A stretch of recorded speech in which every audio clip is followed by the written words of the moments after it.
Our world, warm, comfortable, familiar.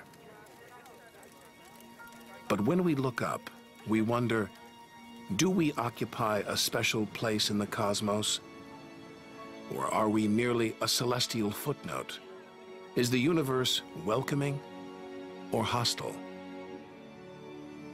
We could stand here forever wondering.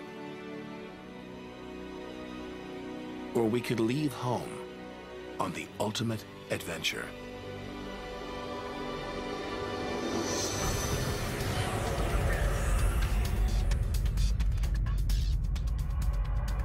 To discover wonders, confront horrors, beautiful new worlds, malevolent dark forces,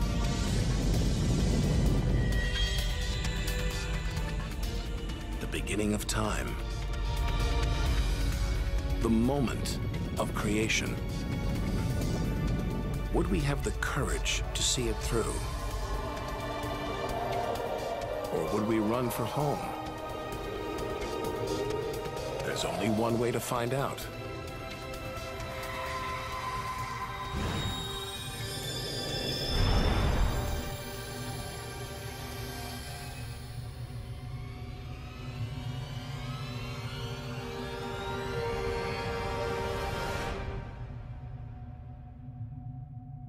Our journey through time and space begins with a single step. At the edge of space, only 60 miles up, just an hour's drive from home. Down there, life continues. The traffic is awful, stocks go on trading, and Star Trek is still showing.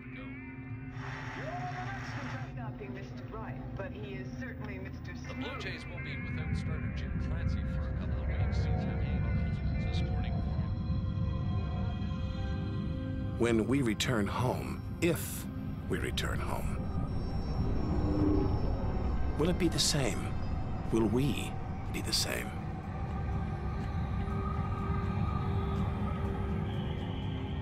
We have to leave all this behind, to dip our toes into the vast dark ocean. On to the moon.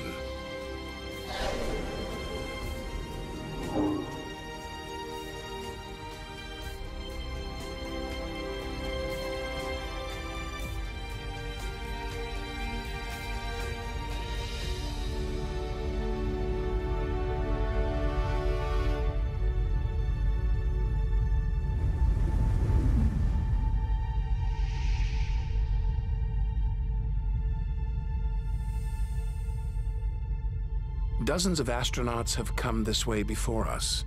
12 walked on the moon itself. Just 250,000 miles from home. 3 days by spacecraft.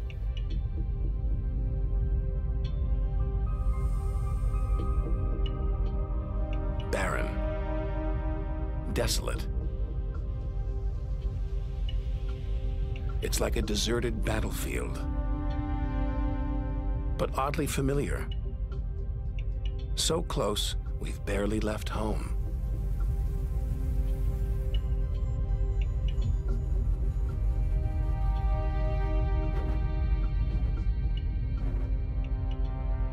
Neil Armstrong's first footprints. Looks like they were made yesterday. There's no air to change them. They could survive for millions of years.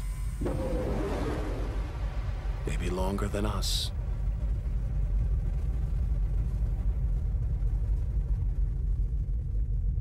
Our time is limited. We need to take our own giant leap. 1 million miles, 5 million, 20 million miles. We're far beyond where any human has ever ventured. Out of the darkness, a friendly face. The goddess of love, Venus. The morning star, the evening star. She can welcome the new day in the east, say goodnight in the west.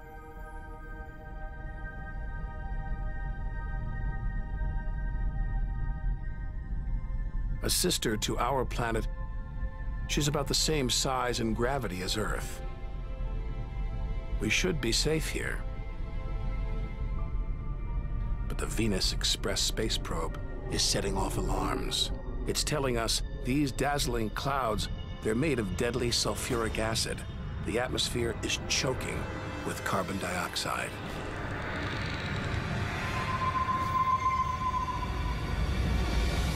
Never expected this.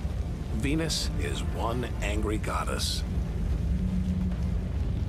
The air is noxious, the pressure unbearable. And it's hot, approaching 900 degrees. Stick around and we'd be corroded, suffocated, crushed, and baked.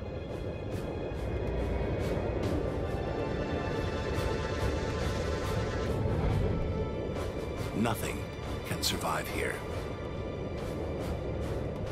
Not even this Soviet robotic probe. Its heavy armor's been trashed by the extreme atmosphere.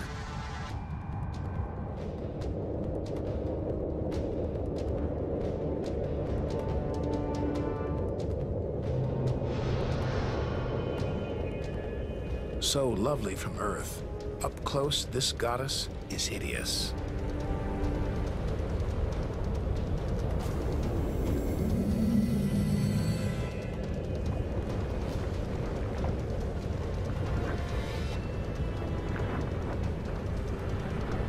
She's the sister from hell, pockmarked by thousands of volcanoes.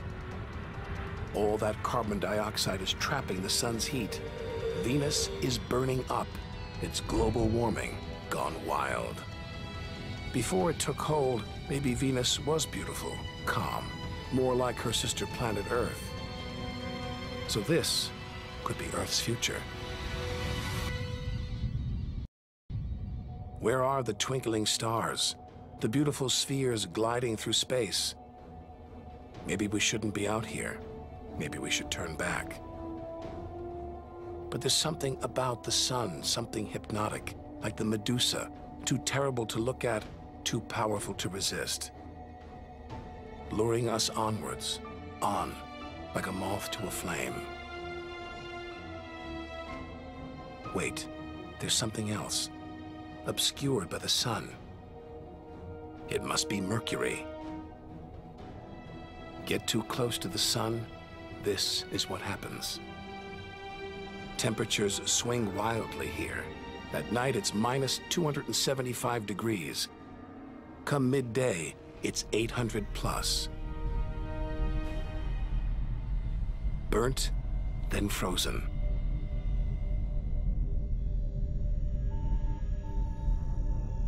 The Messenger space probe is telling us something strange. For its size, Mercury has a powerful gravitational pull. It's a huge ball of iron, covered with a thin veneer of rock, the core of what was once a much larger planet. So where's the rest of it? Maybe a stray planet slammed into Mercury, blasting away its outer layers in a deadly game of cosmic pinball. Whole worlds, on the loose, careening wildly across the cosmos, destroying anything in their path. And we're in the middle of it. Vulnerable, exposed, small. Everything is telling us to turn back. But who could defy this? The sun, in all its mesmerizing splendor. Our light, our lives. Everything we do is controlled by the sun, depends on it. It's the Greek god Helios driving his chariot across the sky. The Egyptian god Ra, reborn every day. The summer solstice sun rising at Stonehenge. For millions of years, this was as close as it got to staring into the face of God.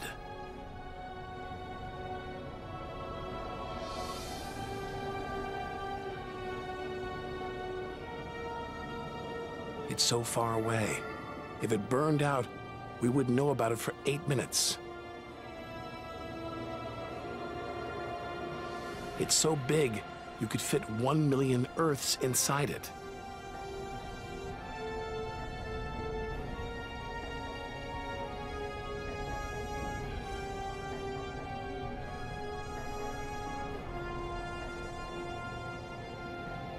But who needs numbers?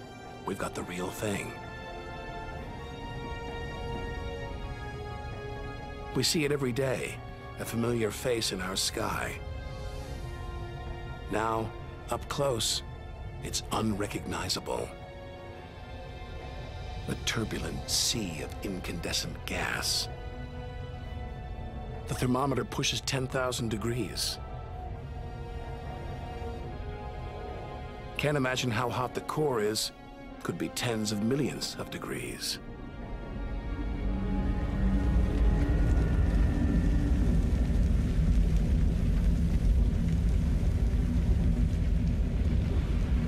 Hot enough to transform millions of tons of matter into energy every second. More than all the energy ever made by mankind. Dwarfing the power of all the nuclear weapons on Earth. Back home, we use this energy for light and heat. But up close, there's nothing comforting about the sun. Its electrical and magnetic forces erupt in giant molten gas loops.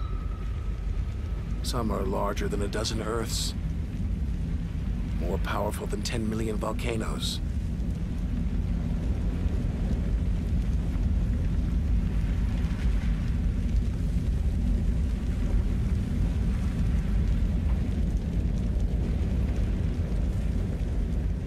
And when they burst through, they expose cooler layers below, making sunspots. A fraction cooler than their surroundings, sunspots look black, but they're hotter than anything on Earth. And massive, up to 20 times the size of Earth.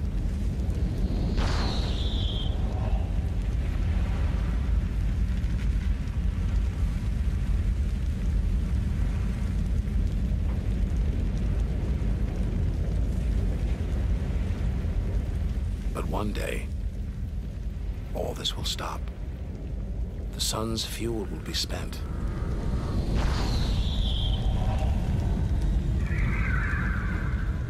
And when it dies, the Earth will follow.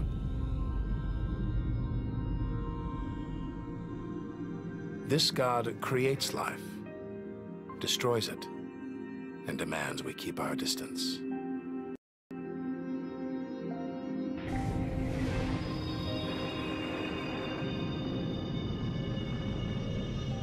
This comet strayed too close. The sun's heat is boiling it away, creating a tail that stretches for millions of miles.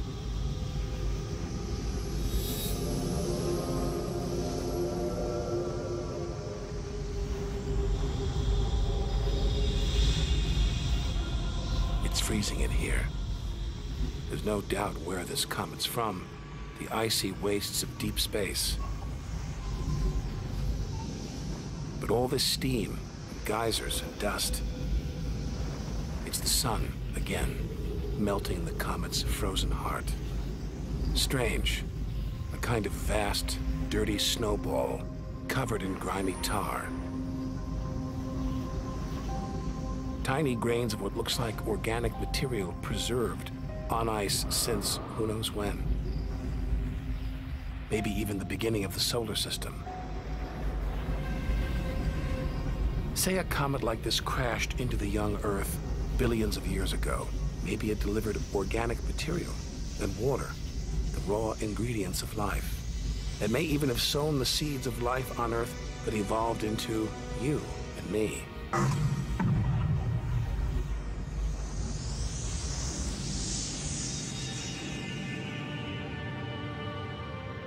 But say it crashed into the Earth now. Think of the dinosaurs, wiped out by a comet or asteroid strike. It's only a question of time. Eventually, one day, we'll go the way of the dinosaurs.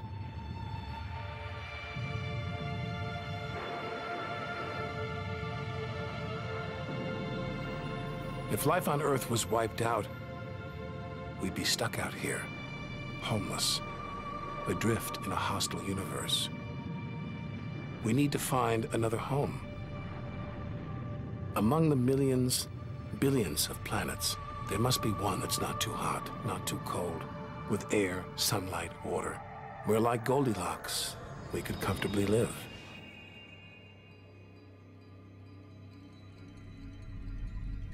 The red planet. Unmistakably, Mars. For centuries, we've looked to Mars for company, for signs of life.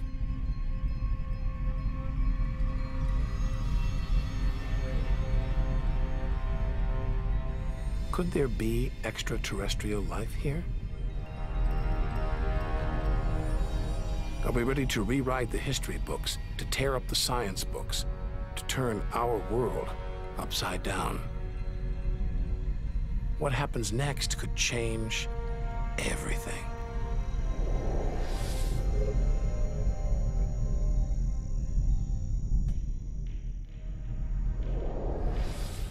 Mars is the planet that most captures our imagination.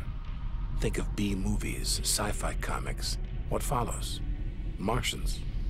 It's all just fiction, right? But what if there really is something here? Hard to imagine, though, up close. This is a dead planet.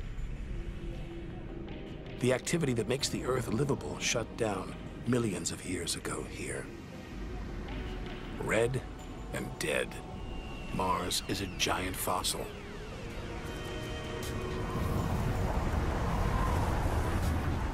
Wait.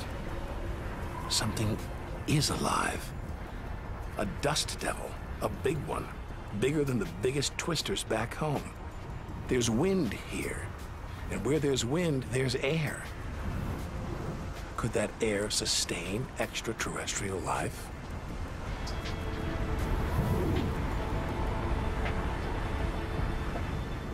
It's too thin for us to breathe.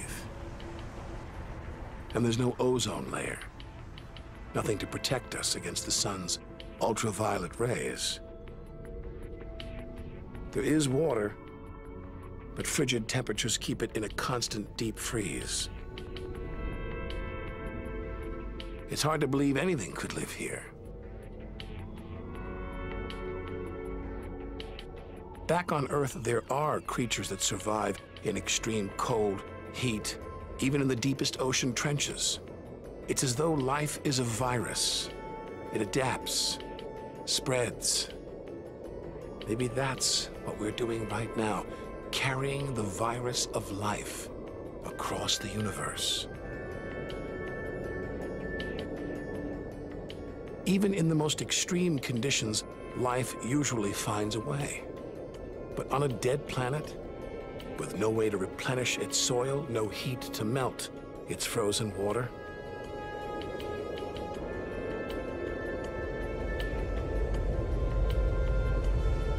all this dust, it's hard to see where we're going.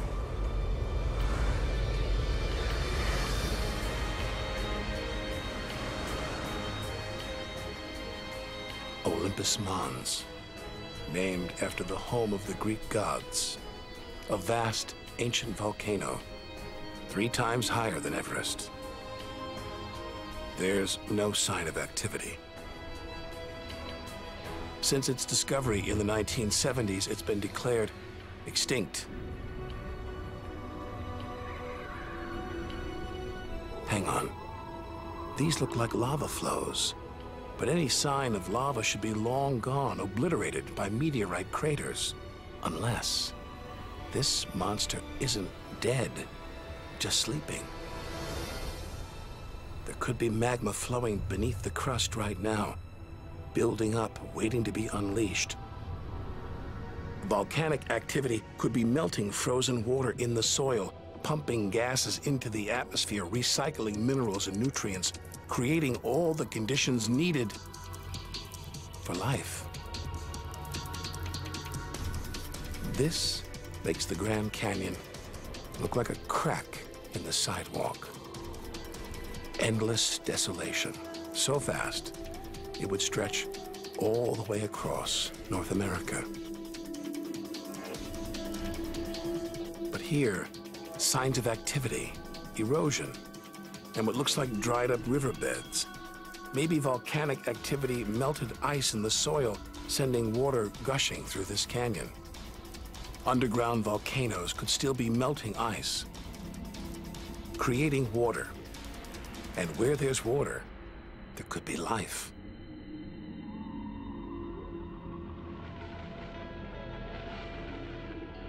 The hunt for life is spearheaded by this humble fellow, the NASA rover Opportunity. It's finding evidence that these barren plains were once ancient lakes or oceans that could have harbored life.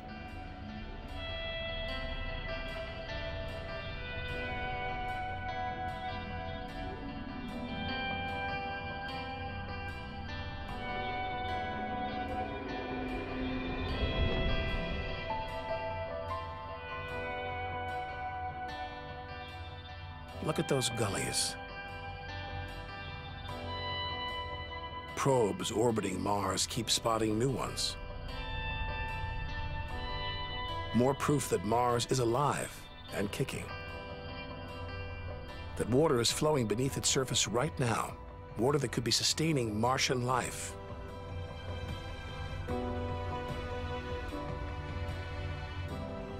Now all we have to do is find it.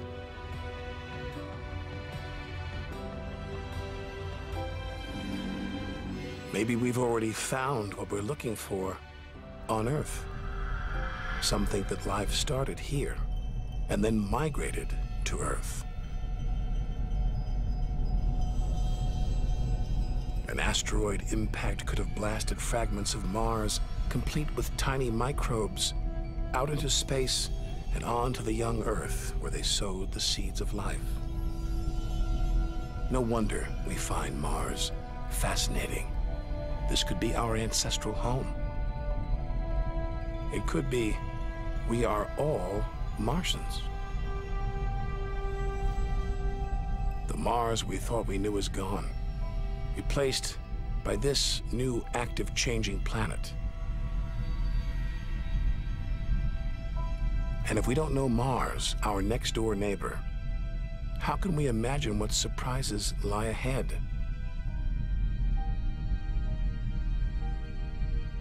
Our compass points across the cosmos, back in time 14 billion years, to the moment of creation.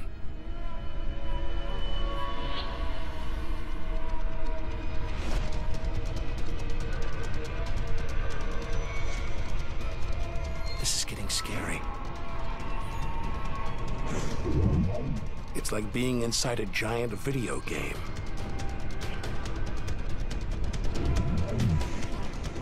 These are all too real.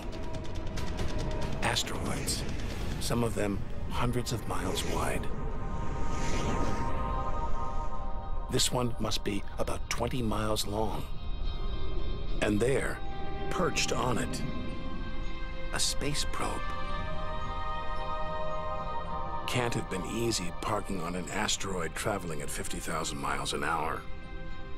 It's a lot of effort just to investigate some rubble. Rubble that regularly collides, breaks up, and rains down on Earth as meteorites. Our ancestors saw shooting stars as magical omens, and they were right. Rubble like this came together to make the planets, including our own. Pretty magical. By dating the meteorites found on Earth, we can tell the planets were born 4.6 billion years ago. These are the birth certificates of our solar system. For some reason, these rocks didn't form into a planet. Something must have stopped them. Something powerful.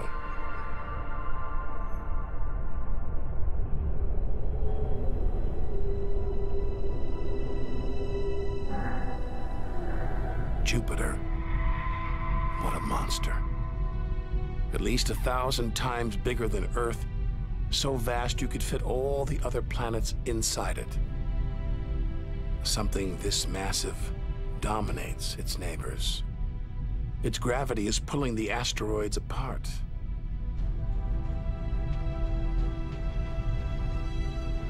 And it's breathtaking.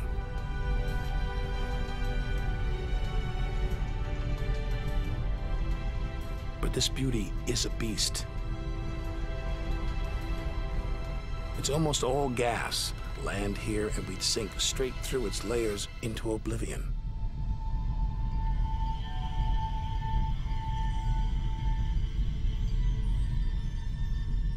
And Jupiter's good looks, the product of ferocious violence. It's spinning at an incredible rate, whipping up winds to hundreds of miles an hour, contorting the clouds into stripes, eddies, whirlpools. And this, the legendary Great Red Spot. The biggest, most violent storm in the solar system. At least 3 times the size of Earth, it's been raging for over 300 years. All these churning clouds must have sparked an electrical storm. Just one bolt is 10,000 times more intense than any at home.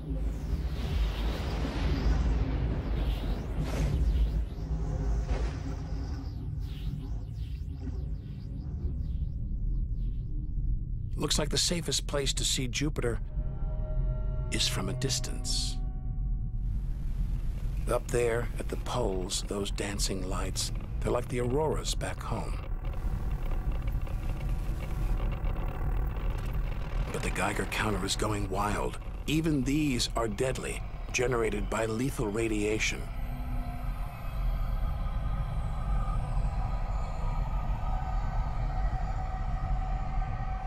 Out here, nothing is what it seems.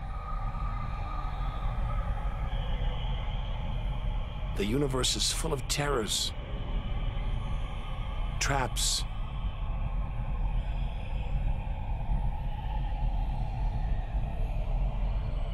maybe this is a safe haven, the multicolored moon Io.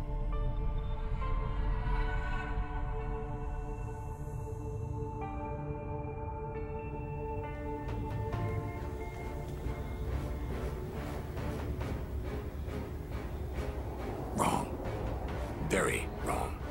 Those brilliant colors are molten rock, volcanoes, spewing lava.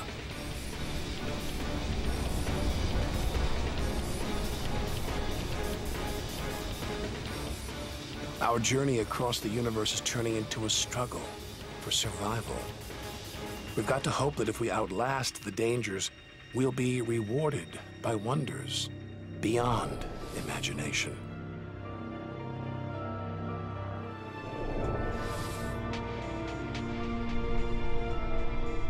"400 million miles from Earth. Flying a commercial airliner here would take nearly a century. What a weird-looking place. And yet, strangely familiar. A bit like the Arctic, with all that ice, all those ridges and cracks.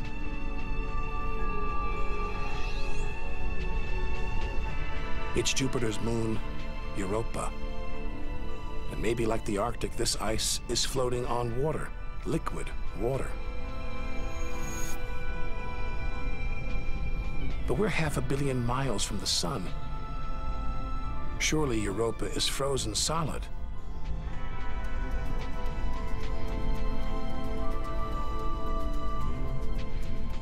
Unless Jupiter's gravity is creating friction deep inside, heating the ice into water, allowing life to develop in the waters beneath its frozen crust. We might be feet away from aliens. from a whole ecosystem of microbes, crustaceans, maybe even squid. The only thing between us and the possibility of alien life, this layer of ice. But until we send a spacecraft to drill here, Europa's secrets will remain beyond reach.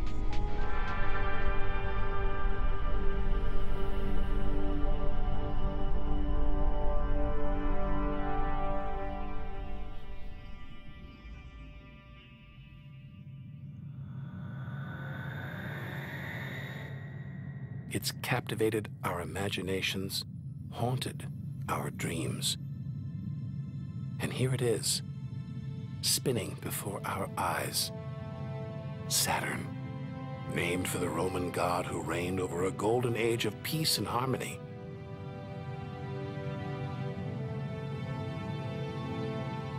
This planet's a giant ball of gas, so light it would float on water. Its spectacular rings would stretch almost from Earth to the moon.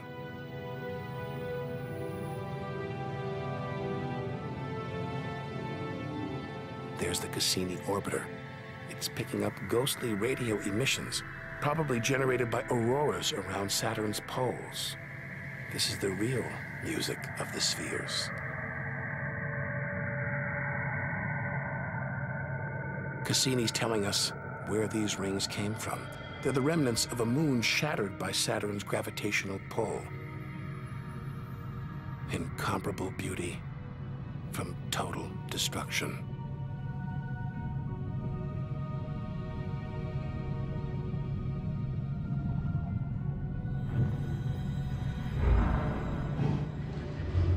Billions of shards of ice, some as small as ice cubes, others the size of houses.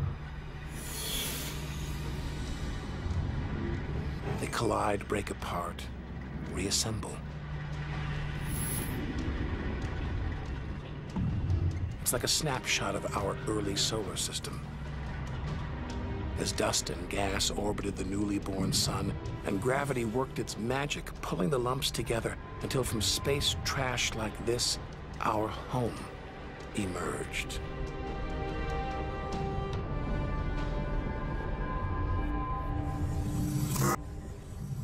We could stay here forever.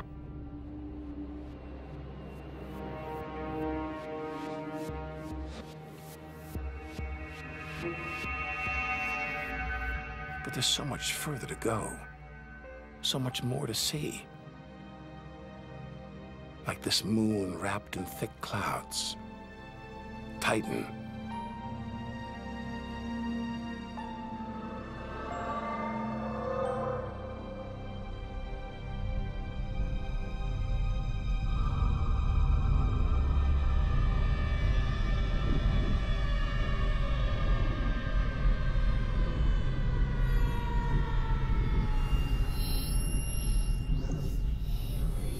There's an atmosphere down here. There's wind, rain, even seasons. Rivers, lakes, and oceans. It looks so familiar, so similar to Earth.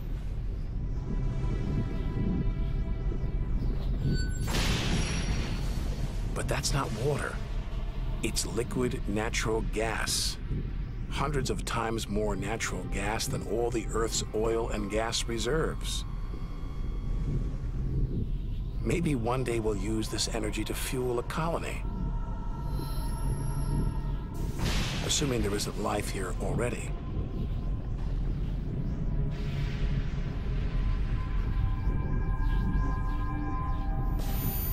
The Huygens space probe is here to find out. It's telling us there's organic material in the soil. But it's so cold, minus 300 degrees. There's no way life could develop. Unless Titan warms up.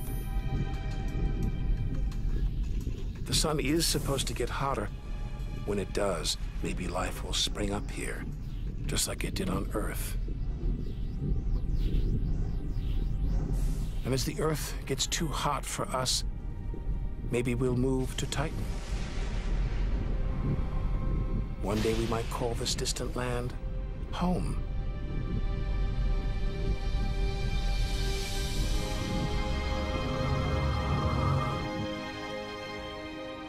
Home. We're at least 700 million miles away now. After this, we lose visual contact with Earth. We're standing on a cliff, looking out over a great chasm that stretches to the beginning of time. Do we have the courage to jump? We're in the solar system's outer reaches. Unseen from Earth, unknown for most of history. It's like diving into the depths of the ocean.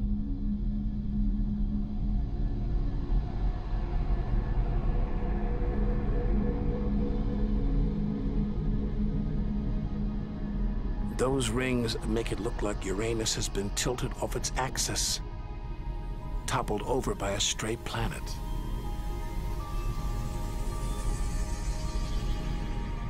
It's eerie out here. Already beginning to feel small, lonely. Maybe this is how we'll feel at the edge of the universe.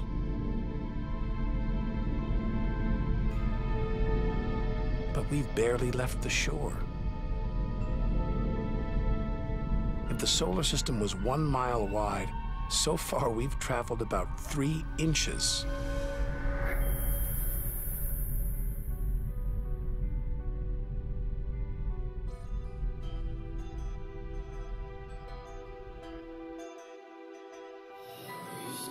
Out of the deep, another strange beast, the god of the sea, Neptune. This world is covered in methane gas, and a storm as big as Earth, whipped up by savage 1,000-mile-an-hour winds. Back home, it's the sun that drives the wind. But Neptune's far away. Something else must be creating these ferocious winds. But what? We know very little about our own solar system.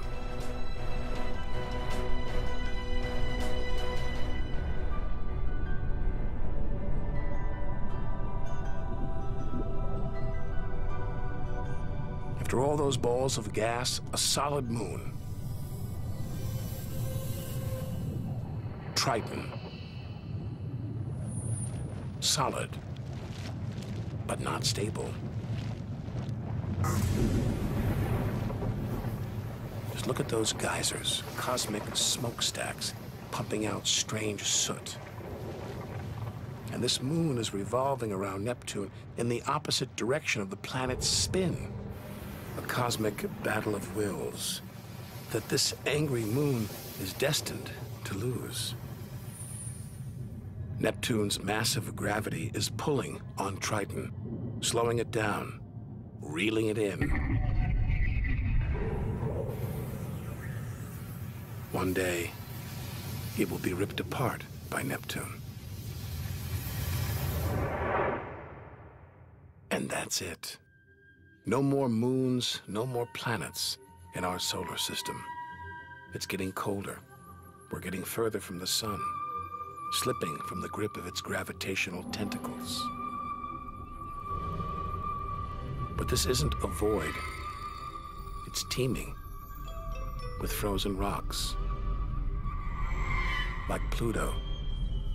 Until recently, we thought Pluto was alone.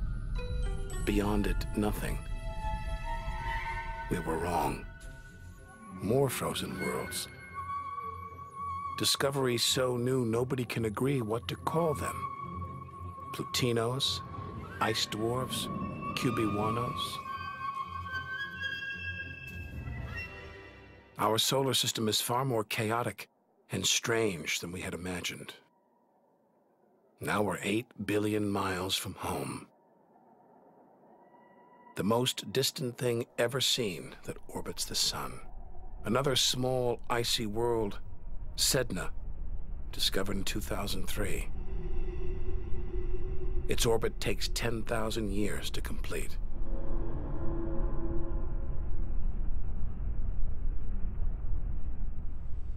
Hang on. There's something else out here. 10 billion miles from home, the space probe Voyager 1. This bundle of aluminum and antennae give us close-up views of the giant planets and discovered many of their strange moons. It's traveling 20 times faster than a bullet, sending messages home.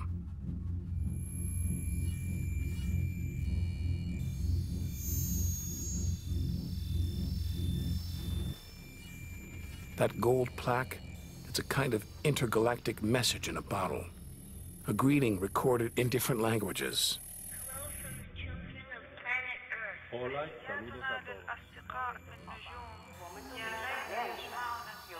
Earth. And a map showing how to find our home solar system. The great physicist Stephen Hawking thinks it was a mistake to roll out the welcome mat. After all, if you're in the jungle, is it wise to call out?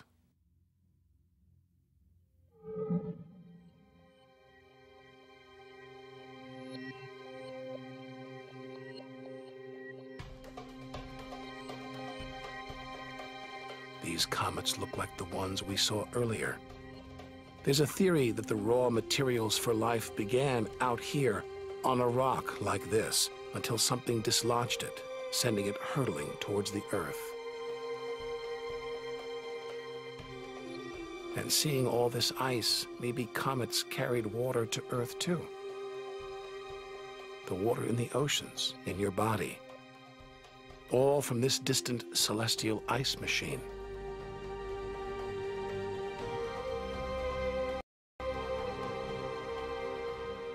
We're 5 million, that's 5 trillion miles from home. But this is still only a baby step. Ahead, trillions of miles, billions of stars. Time to stop looking back and start looking ahead. To step out into the big, wide universe.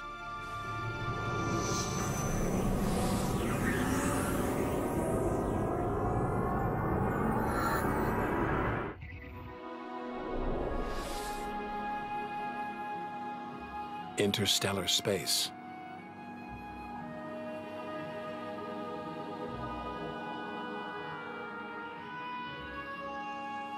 Billions of stars like our own sun, many with planets, many of those with moons.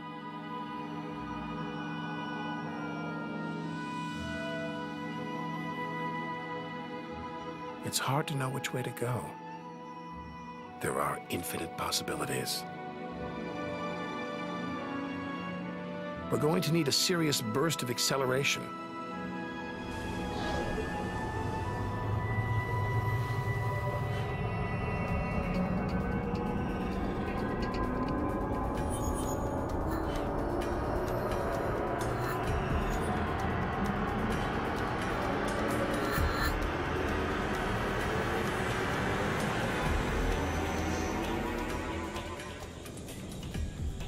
$25 trillion miles from home.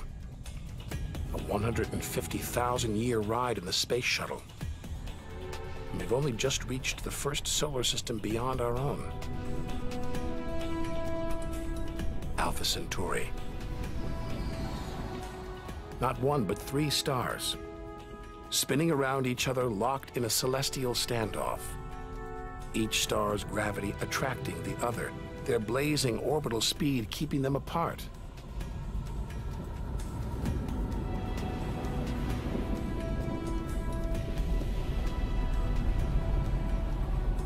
Get between them and we'd be vaporized.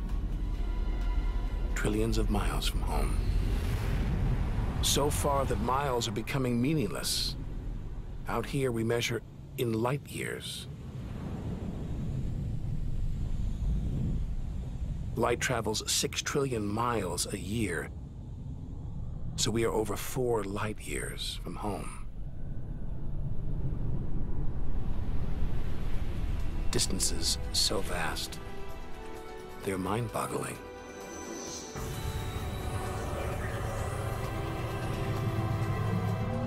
Who knows what strange forces lie ahead, what we'll discover when, if, we reach the edge of the universe.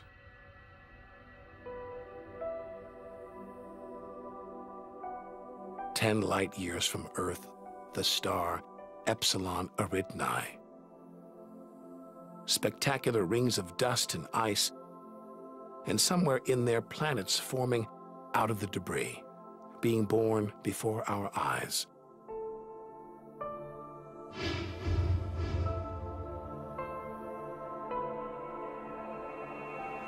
Asteroids and comets everywhere.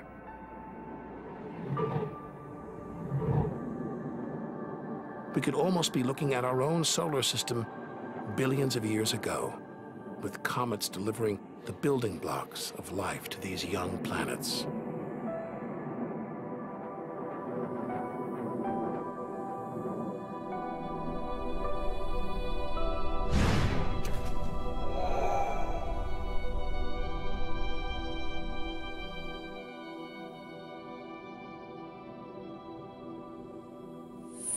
At the center of all the action, a star smaller than our sun, still in its infancy. Any life in this solar system would be primitive at best.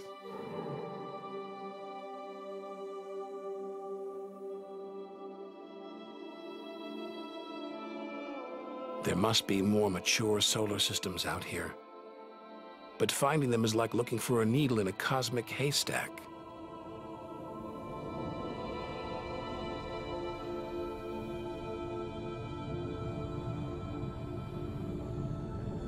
"20 light years from Earth.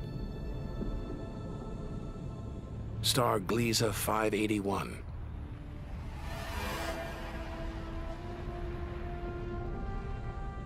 It's about the same age as our sun.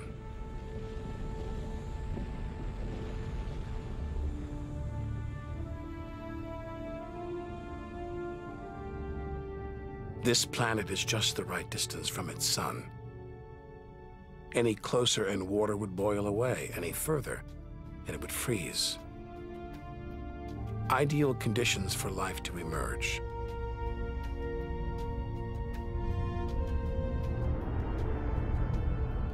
And if a comet has struck, delivering water and organic materials, then life, complex beings like us, even civilizations like our own, could be down there, right now.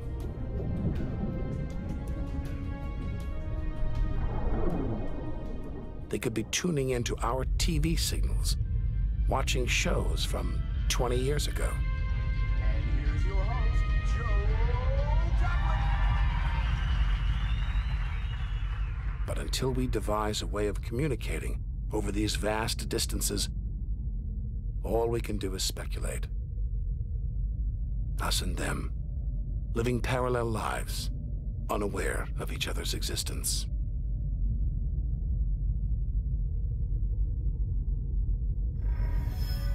Unless life has come and gone.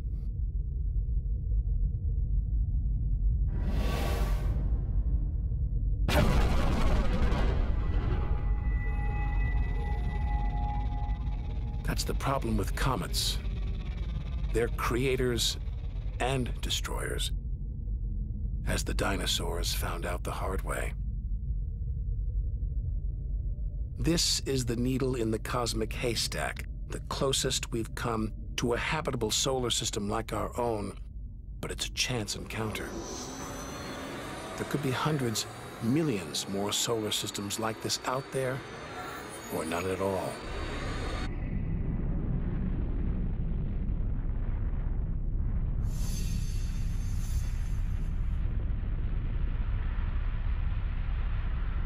Some of the atmosphere on this planet, Bellerophon, is being boiled away by its nearby star.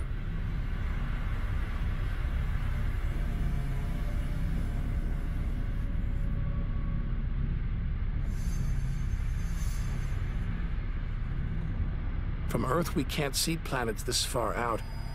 They're obscured by the brilliance of their neighboring stars. But the planets have a minute gravitational pull on those stars, measure these tiny movements, and we can prove they exist.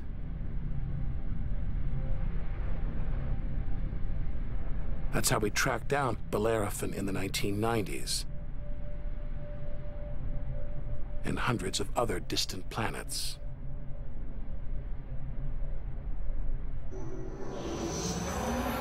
"65 light years from Earth. Turn on your TV here and you'd pick up Hitler's Berlin Olympics."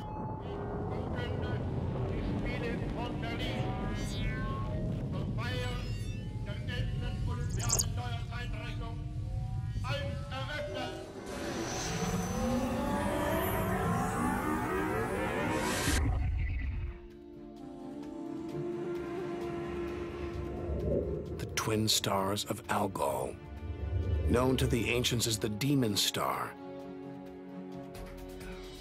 From Earth, it appears to blink as one star passes across the other. Up close, it's even stranger. One star is being sucked towards the other.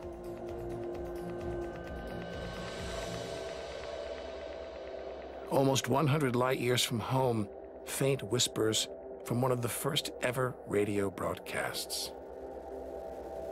We appreciate it if anyone hearing this broadcast would communicate with us. We are very anxious to know how far the broadcast is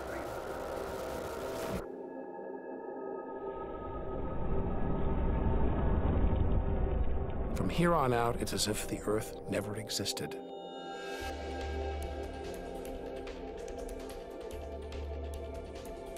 Feels like a lifetime since we stood on that beach, looking up at the sky, wondering where and how we fit in. We've learned one thing for sure. The universe is too bizarre, too startling, for us to guess what lies ahead.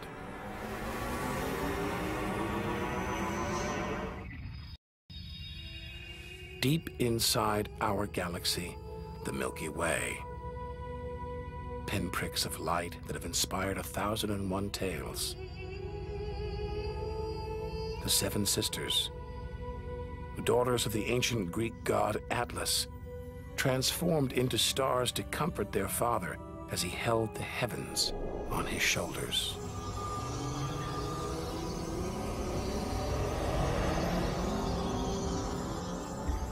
And this giant, Betelgeuse, the brightest, biggest star we've seen so far, 600 times wider than our sun.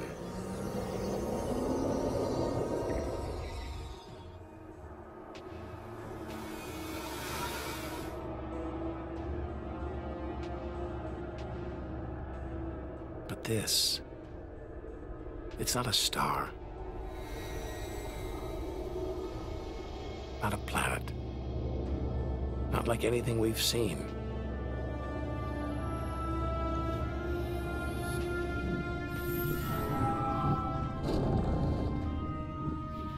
A ghostly specter more than 1,300 light years from Earth. Orion's dark cloud. Dust and gas shrouding us.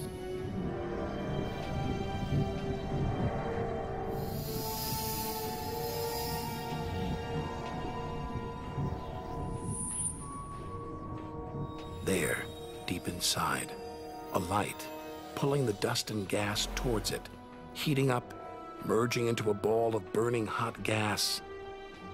Like a star, like our sun, in miniature. Inside, it's millions of degrees. So hot it's beginning to trigger nuclear reactions, the kind that keep our sun shining, making energy, radiation, light. A star is being born.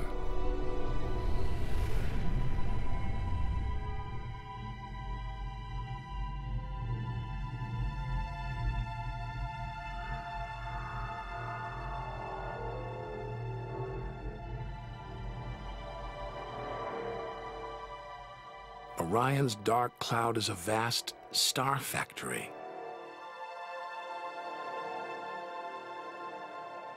We're witnessing the birth of the future universe.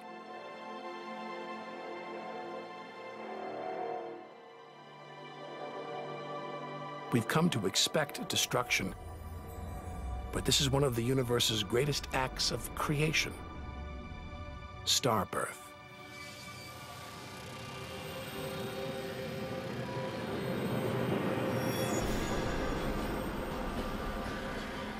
This doesn't look right.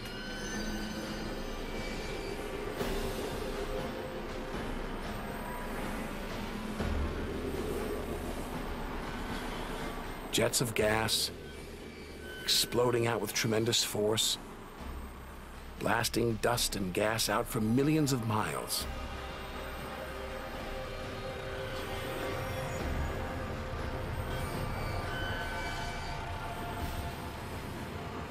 It's unbelievably violent and creative. Nebula. Vast, glowing clouds of gas hanging in space. With no wind out here, they'll take thousands of years to disperse. They seem to be forming a vast stellar sculpture. Nature is more than a scientist, an engineer. It's an artist on the grandest of scales.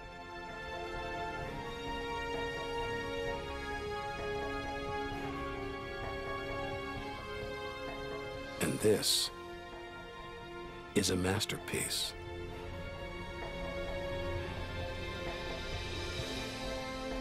Stars are born, grow up, and then what? Do they die? Do they slip quietly into the night or go out with a bang?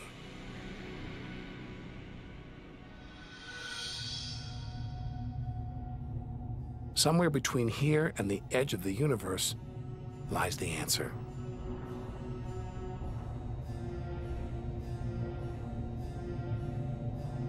Luminous clouds suspended in space, encircling what was once a star like our own sun. All that's left of it are these brightly colored gases, elements formed by nuclear reactions deep inside, released into space on its death. Green and violet, hydrogen and helium, the raw materials of the universe. Red and blue, nitrogen and oxygen, the building blocks of life on Earth. For us to live, stars like this had to die. Every atom in our body was produced by nuclear fusion. In stars that died long before the Earth was even born. We are all the stuff of stars. Our family tree begins here.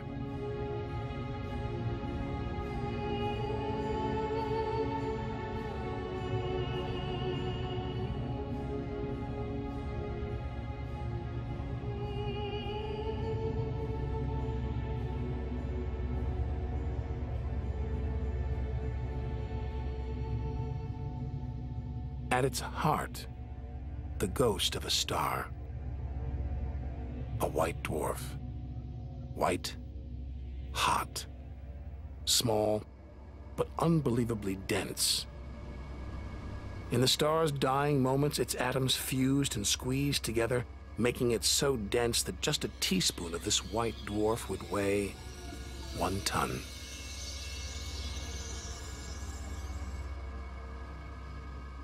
It's a chilling premonition of our sun's fate. 6 billion years from now, it'll become a white dwarf. Its death will herald the end of life on Earth. Makes you wonder how many other worlds have come and gone. Celestial stories left untold. Lost forever. But the greatest story of them all is still to be told. We must go back through time to the very first chapter to learn how the universe began.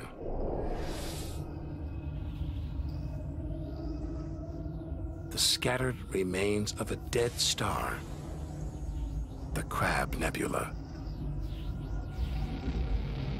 6,000 light years from home, deep inside a stellar graveyard. We've learned so much, seen things we'd never have believed possible. Now sights like this, wonders once beyond imagination, we take in our stride. We're ready to face whatever lies ahead, determined to reach the edge of the universe. This is the calm after the storm, after a massive explosion, a supernova that turned a star into dust and gas.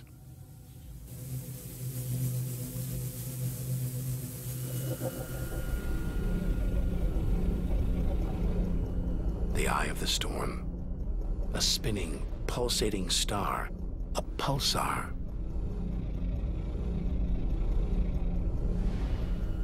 Gravity has squeezed the giant star's core down to this. It's just 12 miles across, unimaginably dense. One pinhead of this would weigh hundreds, maybe millions of tons. And as it shrank, like a figure skater spinning on the spot, arms outstretched, then pulling them in, it began to spin faster. Two beams of light, energy, radiation, spinning 30 times a second, powering the huge cloud of dust and gas. There's so much radiation here, more even than on the sun.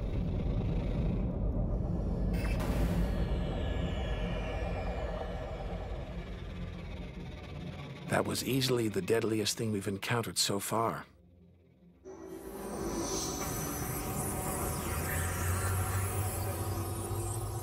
Once it would have terrified us.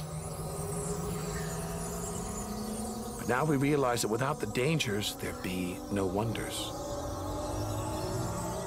Without the nightmares, there'd be no dreams.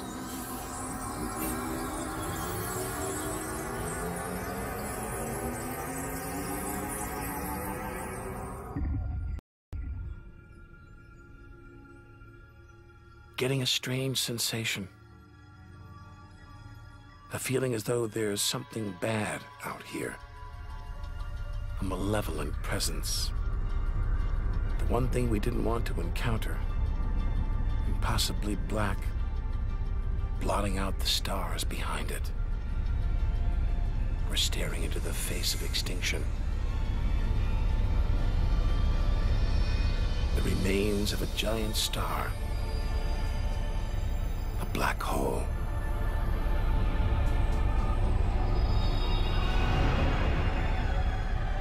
Far denser than a pulsar. And impossible to resist.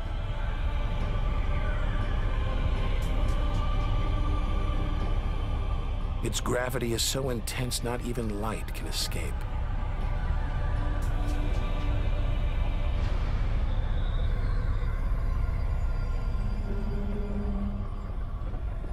This asteroid, it's a lump of solid rock, but it's actually stretching, being dragged towards the gaping hole. Inside, there's no matter as we know it. No time, no space. All the rules of physics collapse.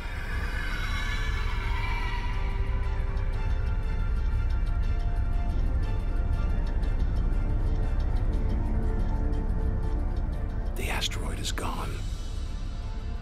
Nobody really knows where. This is the edge of human understanding. There could be millions of black holes creeping around our galaxy, more perhaps than all the stars in the sky. But we wouldn't see them until it was too late.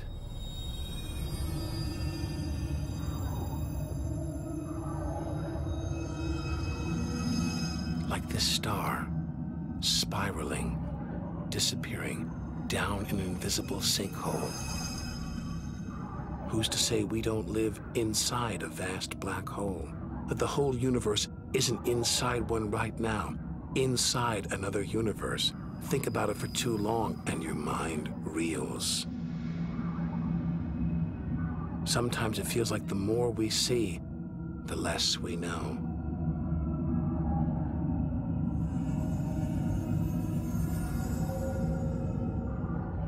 And we're still in our own galaxy, the Milky Way.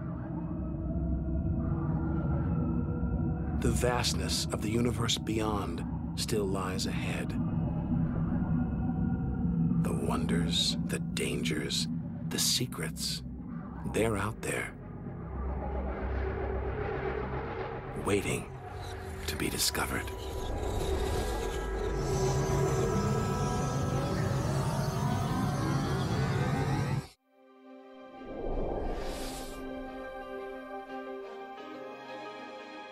"7,000 light years from home."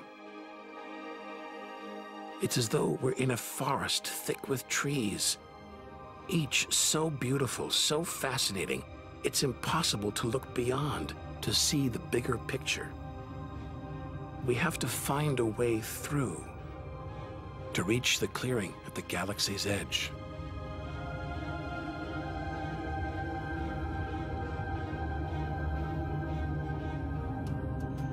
But faced with sights like this, it's hard to leave. A colossal, glowing cloud, topped by these great towers of dust, the pillars of creation, like a gateway into the unknown. A star factory packed with embryonic star systems, each larger than our solar system.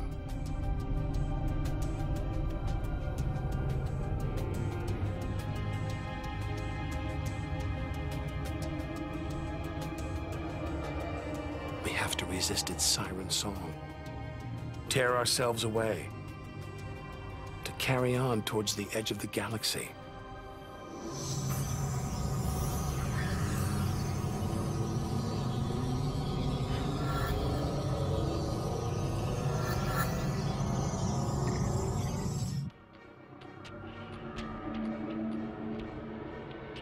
Dazzled by the Milky Way's beauty, we've been blinded to its terrors and strayed into a cosmic minefield. Like an explosion in slow motion. A massive star, millions of times brighter than our sun. It's going into meltdown. The fuel that sustains it is running out, the nuclear reactions that power it winding down. We're watching its death throes.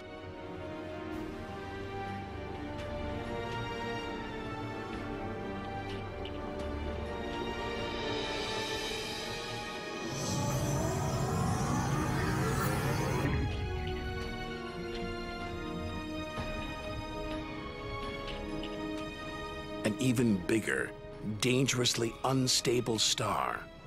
But this one's about to explode. And when a star this big dies, it's 100 times more violent than a supernova. We've stumbled into the most violent star death of all, a hypernova.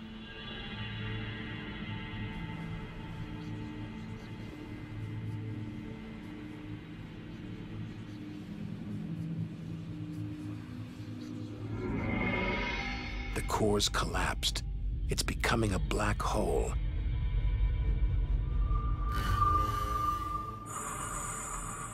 And that's the shock wave surging through the star, ripping its outer layers into space.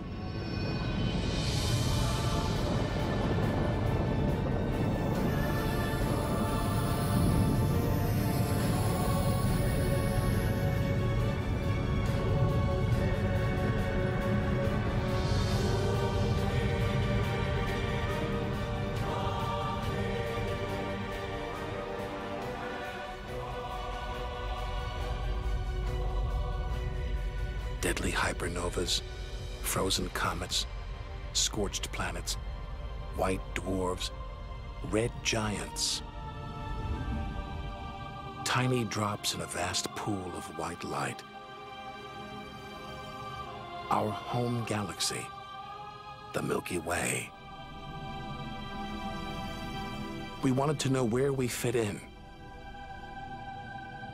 Here's our answer.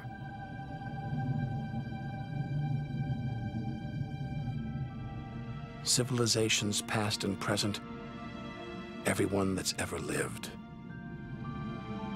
The smallest bug, the highest mountain, all of it invisible, not even a tiny speck.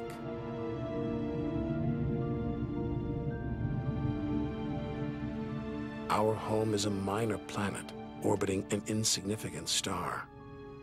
If it disappeared right now, who would even notice?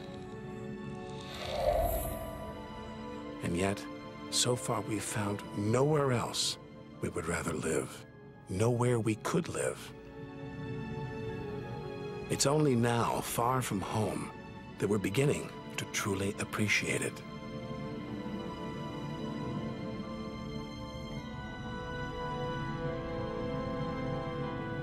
Look at all these stars. Hundreds of thousands of them. Surely one of them, more than one, must be capable of supporting life.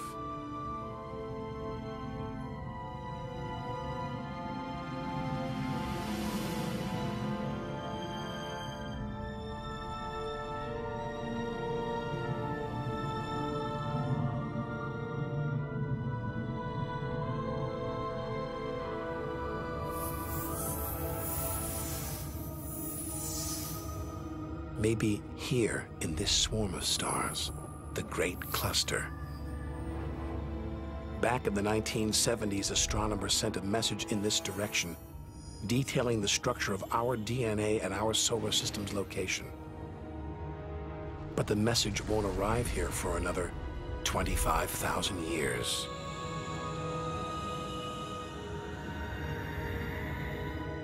We haven't found alien life yet. But neither have we found any reason to believe it isn't out there, somewhere. There's an equation devised to estimate the number of other advanced civilizations. The result is startling. There could be millions of civilizations just in our own galaxy.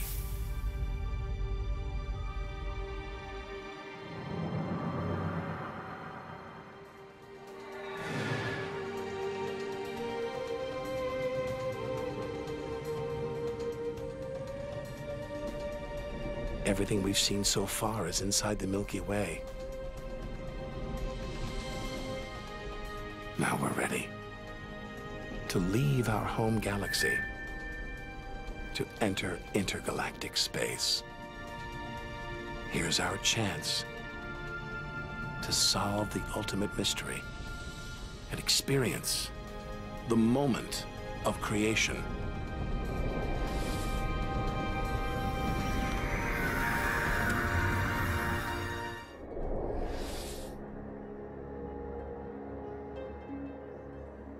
Beyond the Milky Way, through the vast expanse between galaxies, against all the odds, we've made it to intergalactic space.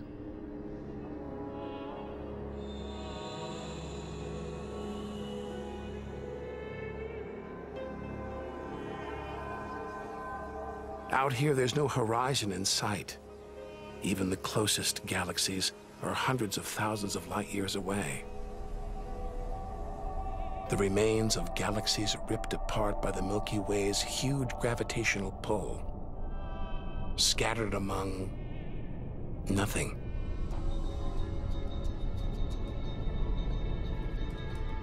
This is as close as the universe gets to a perfect vacuum. But even this isn't totally empty. There are thin wisps of gas, fine traces of dust, and something else. Dark matter. So mysterious we can't see it, feel it, taste it, touch it, or even measure it. Yet so common, it could make up over 90% of all the matter in the universe. If dark matter does exist, it means there's no such thing as empty space. Even out here, we're surrounded by matter. We think it exists because of its apparent hold on galaxies, like this one, the Large Magellanic Cloud.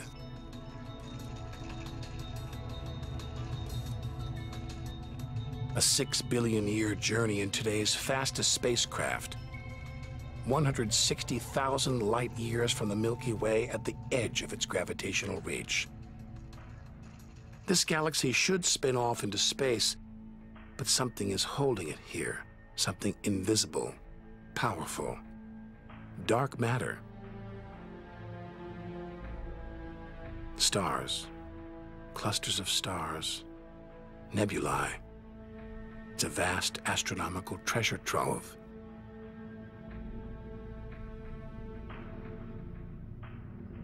Look at this. It's like a string of gleaming pearls. It's a fireball, expanding out from what must have been a massive explosion, a supernova.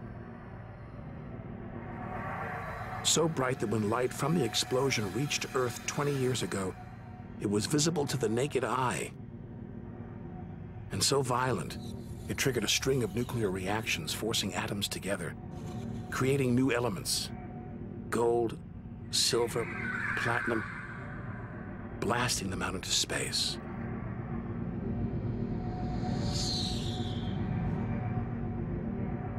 The gold in the ring on your finger was forged in a massive supernova like this, trillions of miles away, billions of years ago. Before we left home, the universe seemed separate, something out there, up in the sky. But now we know better. We are the universe, and it is within us.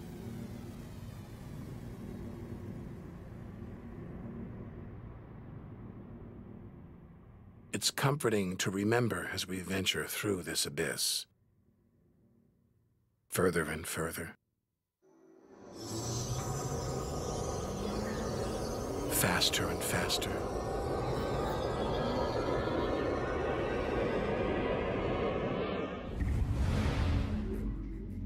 The Andromeda Galaxy, 2.5 million light years away. It's racing through space. Everything blown apart like shrapnel in an explosion. We're seeing this galaxy as it was when our ape-like ancestors first walked on the African plains.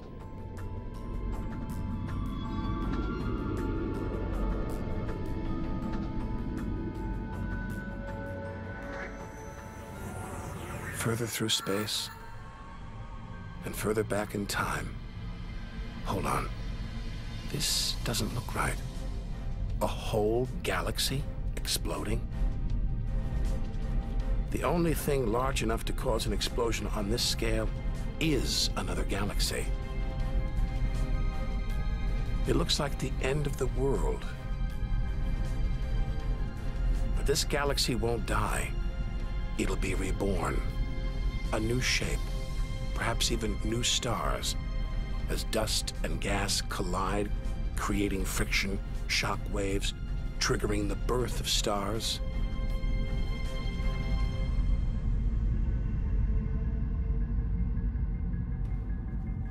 There's order in this chaos, a pattern behind the infinite variety, an endless cycle of birth and death, creation and destruction. It's a pattern woven through the vast fabric of space that binds each of these galaxies. There are billions of galaxies, each with billions, even trillions of stars. Maybe more stars than there are grains of sand on all the beaches on Earth.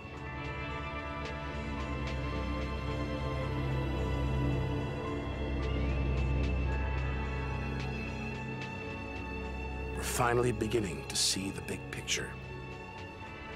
And it's grander than we ever imagined.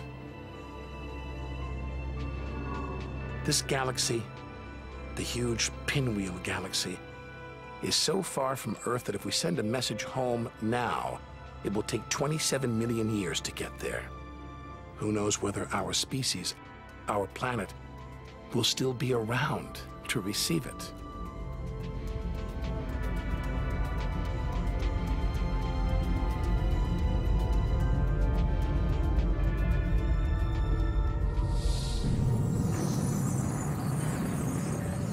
We travel on, back through time. Past the point where the dinosaurs were wiped out. Past the moment where the first creatures crawled onto land.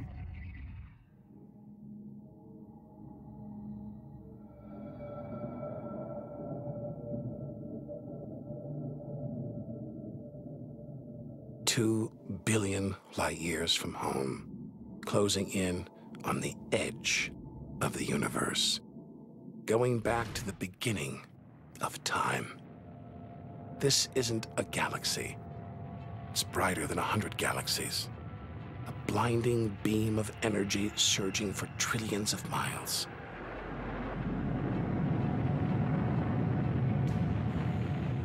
Something this big, this bright, must be incredibly powerful. Experience tells us, out here, power equals danger. It looks like a quasar, the deadliest thing in the universe. Our journey could be over.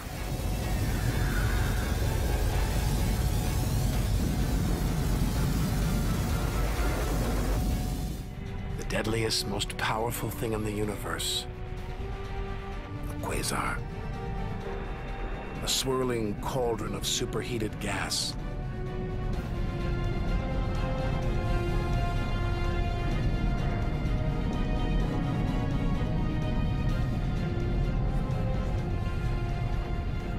This beast has a heart of darkness.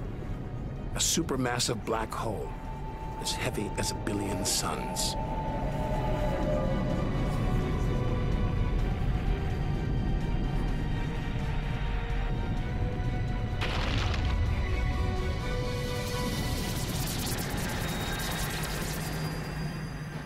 It's ripping apart whole stars, devouring them, until they're nothing.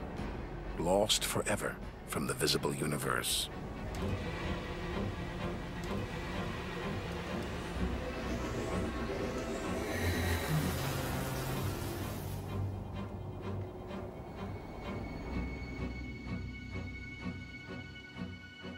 We think, we hope, we pray we've seen the worst the universe can throw at us, but no one can know what lies ahead.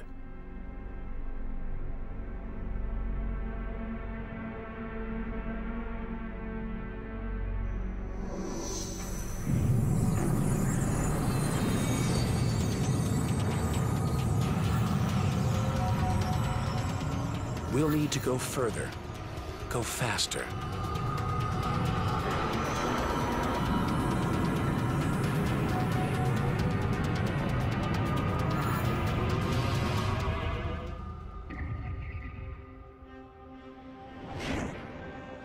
$8 billion light years from home, more galaxies. But these look different, ragged, small, close together. We're so far back in time, we're seeing these galaxies as they were before the Earth was born. They're still young, still growing. We're getting close to where and how it all began.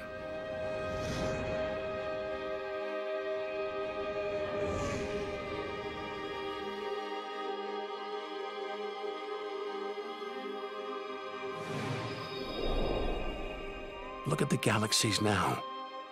They're more like primitive plankton, floating in a vast, dark ocean.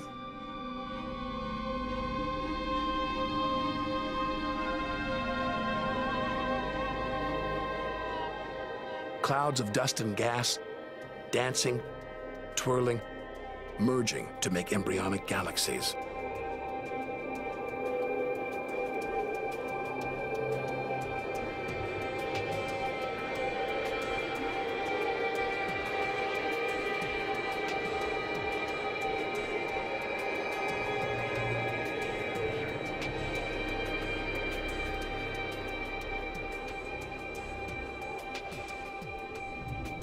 they're disappearing.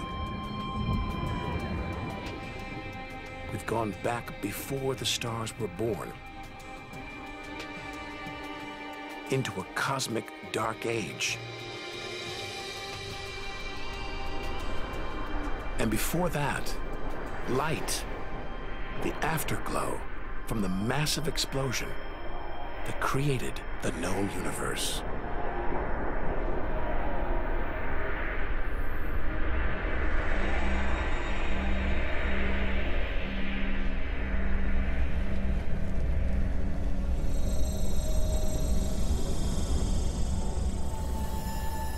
This is it. We've made it. The edge of the universe. 80 billion trillion miles from home. 13.5 billion years ago.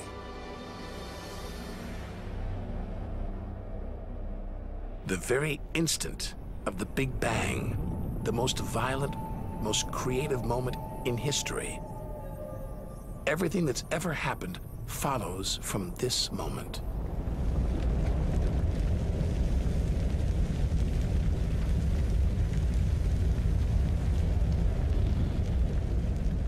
Every religion, every culture has pondered it. But we still don't know what sparked this act of creation, or why. This is where our journey ends, and the universe begins.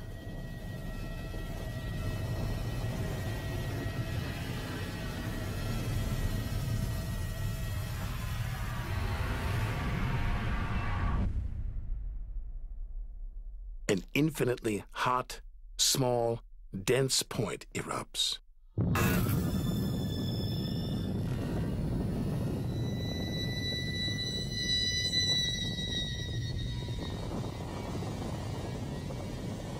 Creating space, time, matter, our universe itself. First, it's the size of a subatomic particle. The tiniest fraction of a second later, it's big enough to hold in the palm of your hand. Moments later, it's the size of the Earth.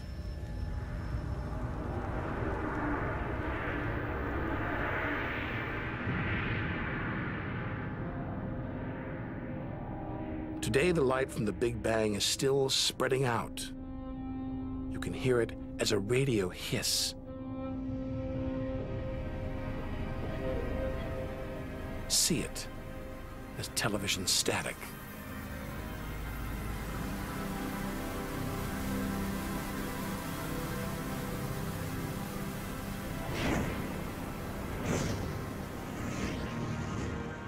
All the wonders we've seen on our journey are sparks flying out from the Big Bang. Galaxies, stars, planets, all cosmic debris. We go forward through time, riding the blast wave.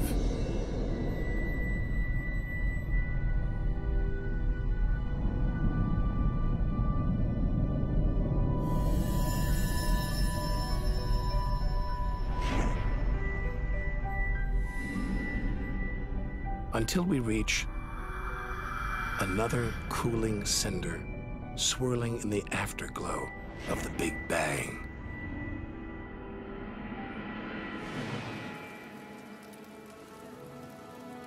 We're back where we started, home. Only now can we really know it. Smaller, more fragile than we ever imagined.